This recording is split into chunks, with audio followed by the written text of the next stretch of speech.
Bakit taon to? Oy, barbers. Ang pinagsasabi nito. Tingnan, basahin nyo to Basahin nyo to. Vice President Sara Duterte impeachment is people decision. Its signature for the impeachment is not a vote of two congressman, but the voice of million Filipinos we represent. The message of the people is clear.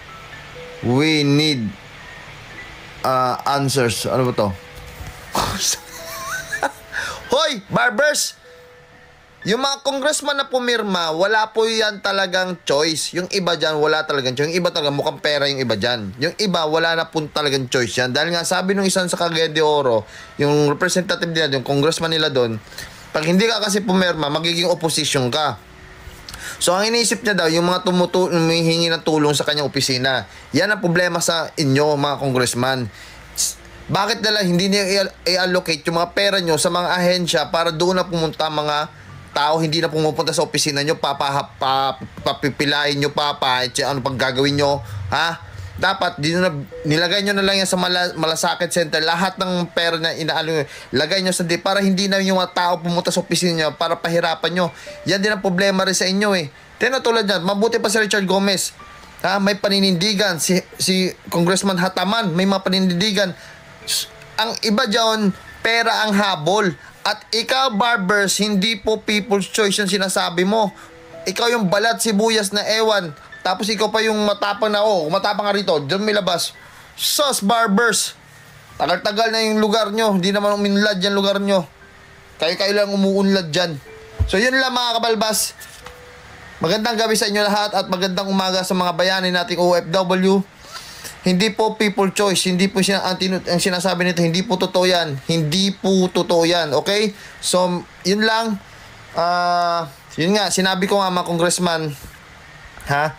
Dapat yan ang baguhin nyo. Hindi nyo kailangan ng pera dyan sa opisina nyo para papilahin nyo. Dapat, ang pera, ilagay nyo sa malasakit center, ilagay nyo sa isang ahensya para hindi na pumunta ang mga tao sa opisina nyo. Dyan na dumiretso, pera agad, pambayad sa mga namatayan, sa ospital. Yan ang dapat yung gawin. Ha? Gigigil ako kasi matutulog na ako. Yung panabasa ko Diyos ko. Yo, assalamualaikum warahmatullahi wabarakatuh. Ingat lagi and God bless. PDP laban, straight vote po tayo, okay? People choice. Mukha mo. Syukran. Ano daw ang sabi dito ni Barber? Basahin nyo yung maigi mga bo. Nakakatawa talaga siya. Ang sabi niya, ang impeachment ni Sara, it's the decision of people. Ha? Wow! Nakakaloka ka, te. Hindi ako makapaniwala na ganito ang sasabihin mo, no? Millions of people na nagdesisyon dyan. Talaga ba? Ha? Talaga ba, sir? Patunayan mo nga, sir, kung millions of people ang nagdesisyon dyan. Ang nagdesisyon lang dyan yung lahat ng mga congressman na pumirma dyan. Really talaga, people decisions, ha? Oh my God. Agree ba sila? Agree ba yung taong bayan sa ginagawa ninyo? Iba nga dahil sa mga pinagagawa ninyo, hinahanapan nyo lang naman talaga si Inday Sara ng butas. Kaya gumagawa-gawa kayo ng mga quadcom hearing na yan para talaga lang, ha? Gawan nyo at hanapan nyo ng butas, Inday Sara. Hindi ang bayang Pilipino o taong bayan ang may gusto sa impeachment na yan, kundi kayo. Wait lang. Adik ba to? Adik ba to si Barber? Ha? May kapatid tong nahuli Dapat ito yung pinatpatawag sa TRICOM, hindi to yung nagmamanage ng TRICOM, ngalang-ngalan nyo. Ano sabi mo? Inday Sara impeachment? Decision ng people's decision? Anong pinagsasabi mong people's decision? Ang dami ba magre-react at magagalit kung people's decision yun? Tingnan mo yung mga kasamahan mo, kung todo explanation, bakit sa nag-sign? Pati nga yung mga relative nila, hindi ginakahiya sila. Di ba? Kung sabihin mo, people's decision, sino yung people's? Yung 217, 215? Yun na ba yung population ng Pilipinas? Langya ka, ha? Tapos kayo, pag i-call out ka, pag mumurahin ka, pag iiyak ka agad, magmatraycom ka, mapatawag ka ng vloggers, putang ina mo. Gago. Hayop na tao to, Sa sobrang kakupal, kupal na talaga. May relatives ba to? Ano yung mga constituent? Nako.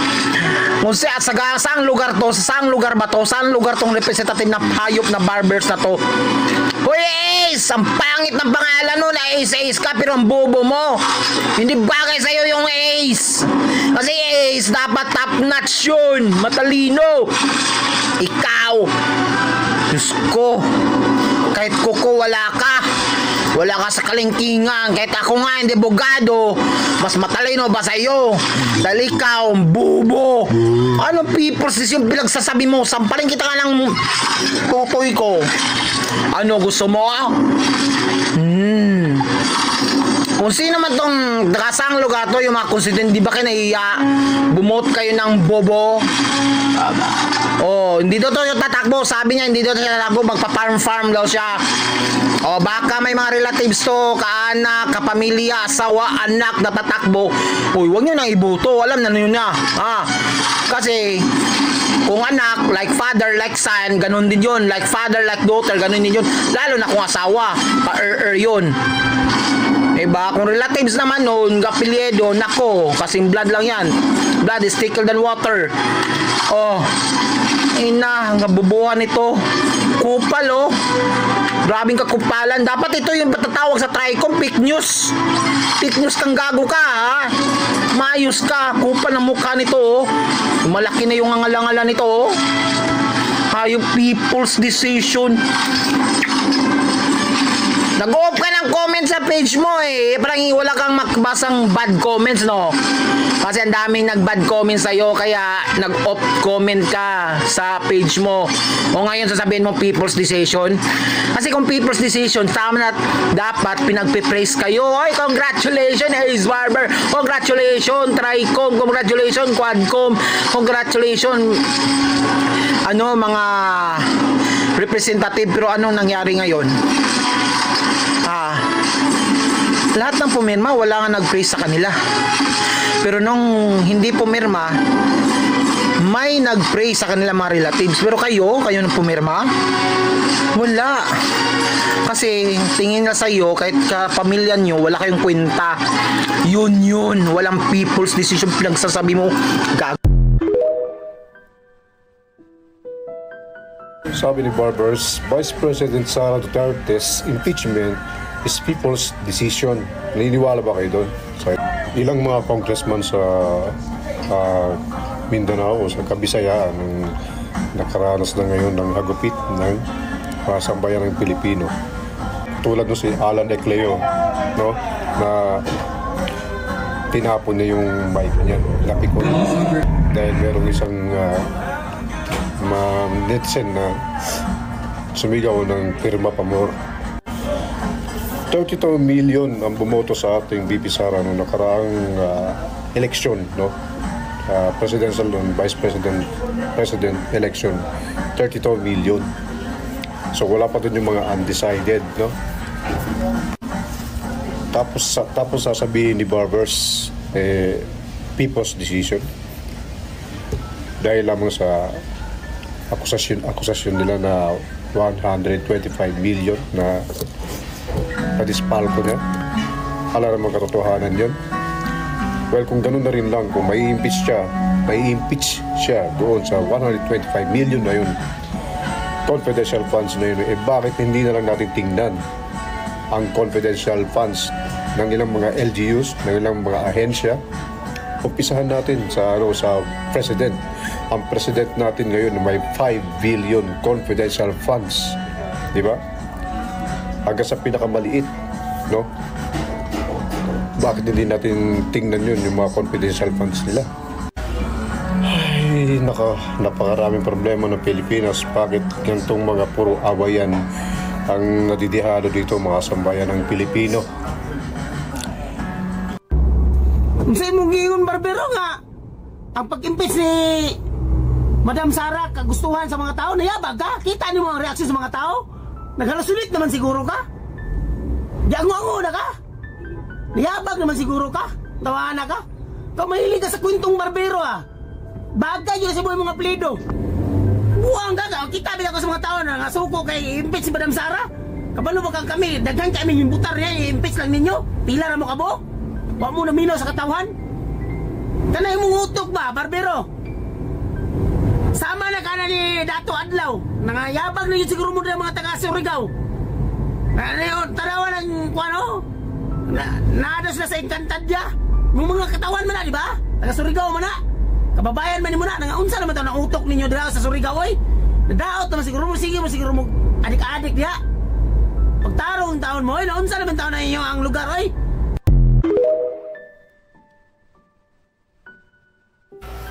Tingnan niyo siya, oh. Bakit pag naging si BP Sara ba ang magiging presidente? Sobrang takot na kayo.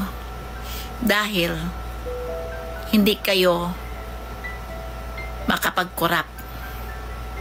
Kasi ayaw ni BP Sara ng mga corrupt officials. Ngayon, hinahanapan nyo siya ng butas sa confidential funds. Bakit sa Office of the Vice President lang?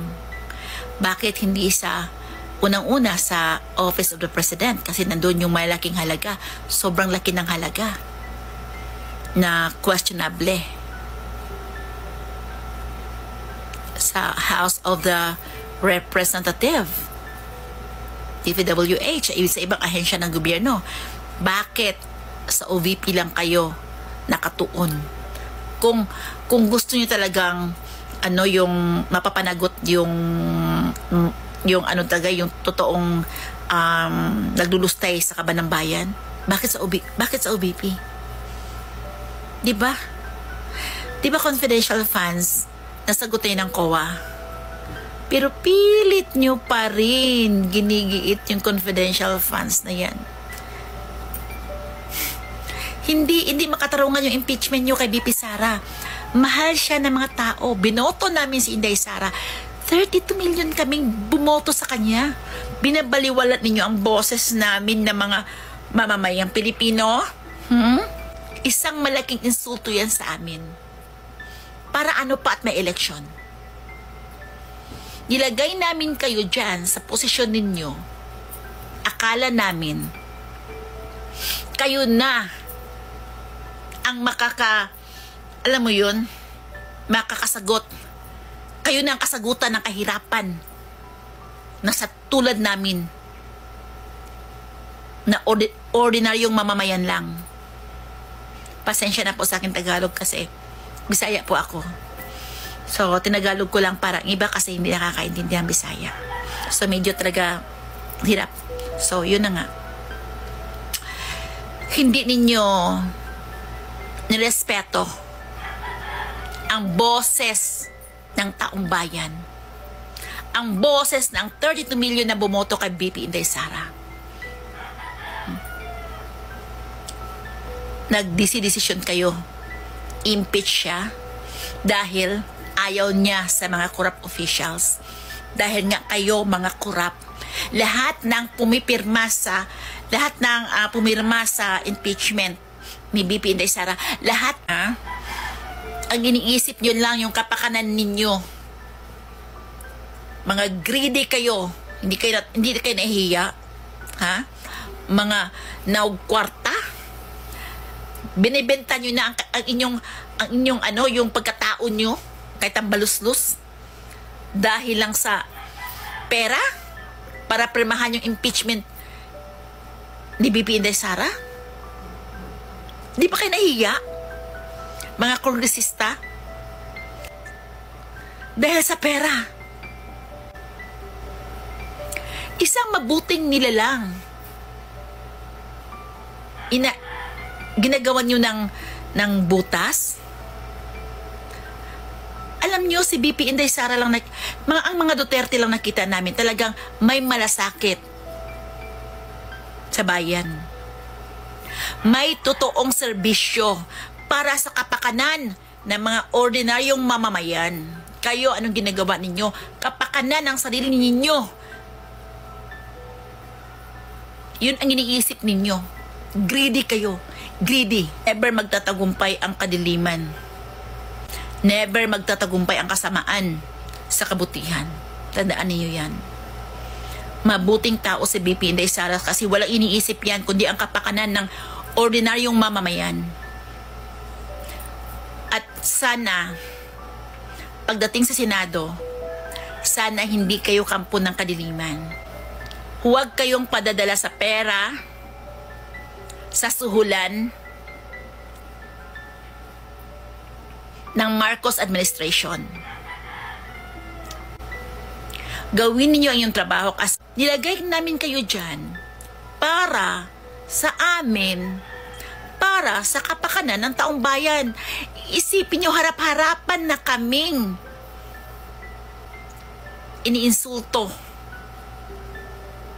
ng HOR na to, na mga kongresista na to. Yung pag-i-impeach na kay BP Inday Sara, pang-iinsulto yan sa amin na bumoto sa kanya ng 32 million kaming bumoto sa kanya. Pag-insulto yun. Kasi kami naniniwala kay BP Inday Sara tapos i-impeach nyo lang dahil lang sa pera? Dahil ayaw nyo kay BP Inday Sara kasi ayaw niya ng mga corrupt officials? Masabihin nyo siya ang corrupt? Bakit hindi nyo i-try na imbestigahan yung Office of the President, yung ibang ahensya ng gobyerno? Kung confidential funds man ang gusto nyong lutasin. Bakit sa OVP lang? Di ba napaka-unfair? HOR, napaka-unfair? Kampon kayo ng kadiliman eh. Sana sa Senate, sana hindi ganun ang mayayari. Sana maging fair kayo. Sana walang mababayaran. Huwag yung i-impeach si BP Inday Sara. Maawa kayo.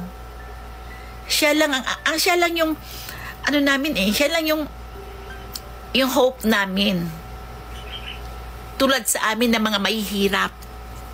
Siya lang yung hope namin na kahit papaano man lang makaahon kami sa kahirapan. Yung bang at least man lang yung mga bilihin ngayon. 'Di ba?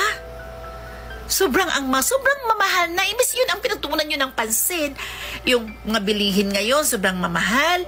Yung medical assistance, saan na? Napunta? Pero anong ginagawa nyo? Nakatuon lahat kay BP Inday Sara sa impeachment niya. Gumagastos kayo ng malaki. Imbes na ibigay niyo yan sa taong bayan. Pera namin ang ginagastos nyo, hindi pera ninyo. Hindi pera ni Tambaluslos. Pera ng taong bayan. Galing sa taxes namin. Tapos kayo dyan nagpapa-asasa sa pera namin. Tapos kami naghihirap dito dahil sa ginagawa yung walang kakwenta-kwentang impeachment. Calling to all the sa mga senador, please wag kayong padadala dito sa HOR na to. Wag niyong i-impeach si BP Inday Sara. Please lang. Panawagan namin lahat ng mga ordinaryong mamamayan na gusto ng kapayapaan, gusto ng maihawon ang Pilipinas sa lugmak na sitwasyon. Please lang. Maawa kayo sa mga mahihirap. Magandang araw mga kababayan ko. Ganito tayo niloloko ng mga taong crocodile na to ng mga congressman. Uy, ikaw buhay taba.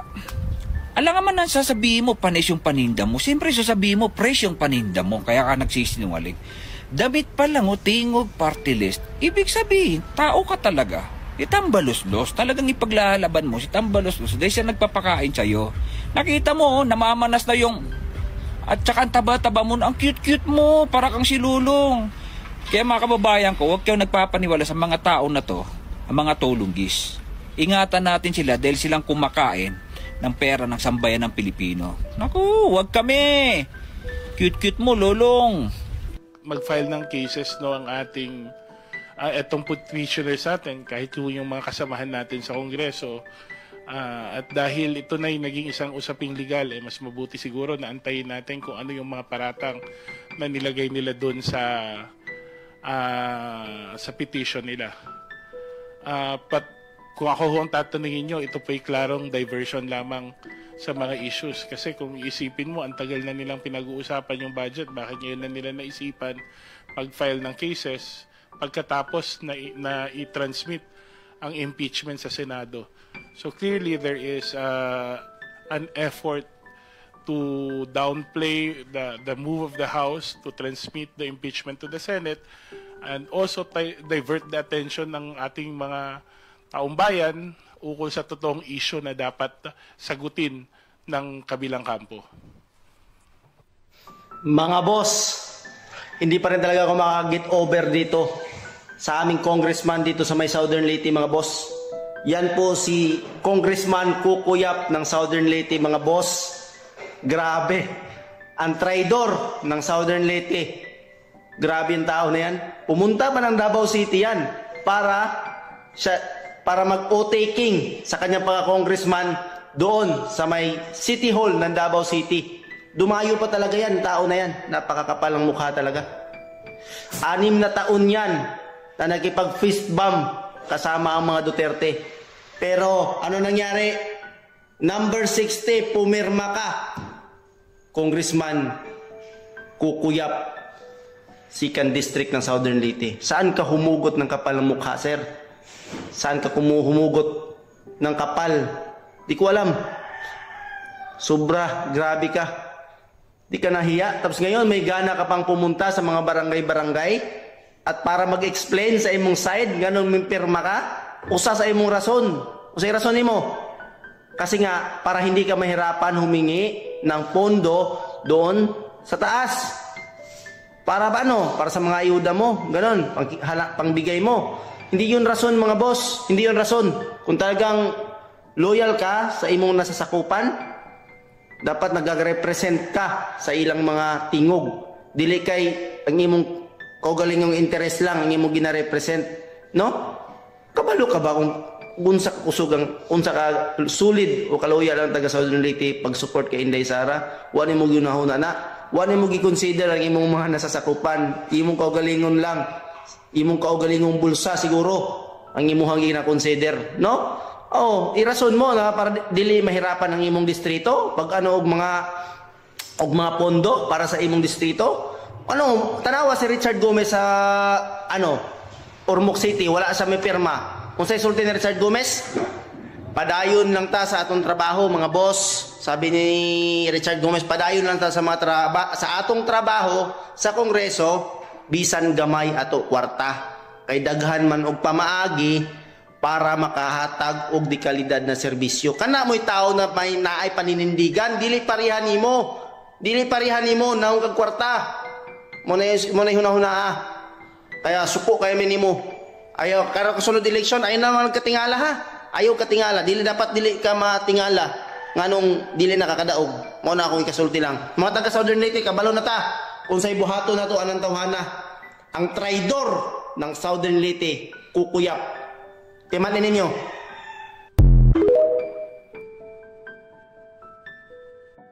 Walang lead. Pantay-pantay po lahat ng mga congressmen. Hindi daw siya ang lead prosecutor dahil para sa kanya pantay-pantay daw ang lahat ng congressman na haharap na prosecutor sa issue ng impeachment kay BP Sara. Pantay-pantay silang lead. Hindi walang lead. Lahat sila lead. Guys, nagwawala naman si Franz Castro, di ba? Ewan ko ba to? Kada bukas ko ng mga balita o ano pa man sa YouTube o Google, o sa TikTok o sa iba pang mga platform, nakikita ko yung pagmumukha ni Castro. So gusto niya madaliin yung impeachment ni Sara ng Senado. So sinabi na nga doon na hindi na, wala ng oras. So hinto na natin. Even the Associate Chief Justice na sinabi, back to zero. Ano ka ba naman, Franz Castro? Ano ba naman kasi yung tinatawag na pagpupursige mo para ma-impeach ka agad si Sara Duterte? Hindi mo ba alam na napakatagal ang tinatawag na impeachment? Hindi yan pwedeng impeach na kagad, maghain ka ng file ngayon, bukas impeach na kagad si Sara Duterte. Naman, gamitin mo naman ang iyong common sense dahil wala ka nun. Bakit ka kasi nagmamadali hinay-hinay? Nagpapalakpakan pa nga kayo dun sa ano eh. Kaya good luck na lang din sa 215 congressmen na bumoto sa o nagsisign doon sa pag-impeach kay Sara Duterte. Ngayon, ang nangyayari, nagkakaroon ng backlash, consequences, nagagalit ang mga tao sa kanilang distrito. Anong ginagawa? Pinagpuputit yung kanilang mga poster, kanilang mga sinasabit sa daanan. Yung isa, napanood ko, no? Tinapon pa mismo yung kanyang mic dahil nagbubuo ang mga tao. Walk out na yan, walk out na yan, walk out na yan. Ito ang pinakamaganda sa lahat. Talagang ang lakas ng impluensya ng mga Duterte. Guys, kapit tayo. Alam natin na ang mga Duterte lamang ang nagsasabi pawang mga katotohanan. Kaya wag tayong titigil, maging vigilant tayo. Isa pa, dagdag ko. Attorney Chel Jokdo, tigilan mo na ang paninihira, pagkasalita ng hindi magaganda tungkol sa mga kandidato. Remember, ilang beses ka nang tumakbo bilang senador, pero sa banga ka ng comfort room na pupunta. Alam mo, sa sales strategy, sa marketing, kapag hindi na effective at wala ka nang maibebenta, palitan mo na yung sistema mo. Hindi na tama ang ginagawa mo. So ngayon, dati, si Bam Aquino ang political strategist ninyo. Remember, 8 diretso, boom, sa Inodoro. Pero ngayon, inuulit mo na naman eh. Alam mo, kung si Lenny Robredo, hindi lang si Bam Aquino ginawa niyang political strategist. Baka pa. Pero ano mo naman, kung same pa rin ang strategy mo, huwag mo nang gawin. Alam mo, attorney, totoo lang, attorney Jokdo, nire-respeto ka dahil alam ko matalino kang lawyer, human rights lawyer. Alam ko matalino ka dyan. Pero sana naman, yung talino mo naman, gamitin mo naman pagdating sa larangan ng halalan. Dahil alam mo ba kung bakit? Hindi effective. Tingnan nyo nangyari kay BBM. Ang dami nyo sinasabi, magnanakaw diktador. Diba? So, ano nangyari? Naging presidente. Oh, ang laki-laki ng boto. So, ano nangyari kay Lenny? Diba? Wala. Nagalit ang mga tao lalo sa kanya. Tigilan na ang pagbabadmouth sa mga kandidato. Alam nyo mga Pilipino kasi, mentras sinatapakan yung mga tao, o mentras maraming sinasabing hindi maganda sa mga tao, lalo kaming nagiging simpatya dun sa tao na dapat naming tulungan.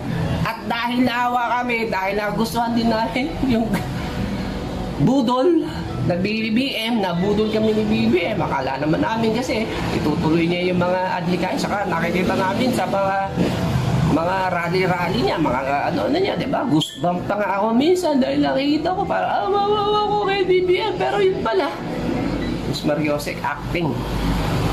Best Actor goes to BBM.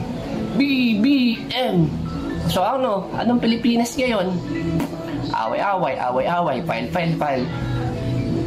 At higit sa lahat, guys, hindi natin alam kung ano susunod. Pero magandang nangyayari. This is a very, very entertaining event. Tignan natin yung sinampa ng mga kongresista laban kay Romualdez. Abangan natin yan, guys. Ingat! Nato'y kongresista ba? Gipangutana siya ani nga word. Kani. Nung kuno siya. John Ray. So, ka John Ray, anak man. John Ray ito Nanguyab pa to si John Ray. Nindiskarte pa. Ako yung pangutana kay expert ko ani. G-E-N-R-E. Sa'yo na kayo ni pagbasa? Dili pa lang kanutana. Di na ang tagkamulawan karon G-E-N-R-E. Ang pagbasa aning sakto, Ginre. Taka lang yung kamamba. Ha, sagdi lang kay election na may babawi, na ambot lang ug makabawi pa batakols. Kabalo ba mo? Karong adlaw, duha ka buok ang gi-appoint ni President nga bag-ong commissioner sa COMELEC. Agoy, unsaon man nato ni? Ang isa pagyud sa duha ka appointees kay gikan sa Ilocos Region. Something fishy mga calls, no? Kani, tagaan ta mo assignment. Pag background check daw mo aning mga commissioner be, kung unsa niya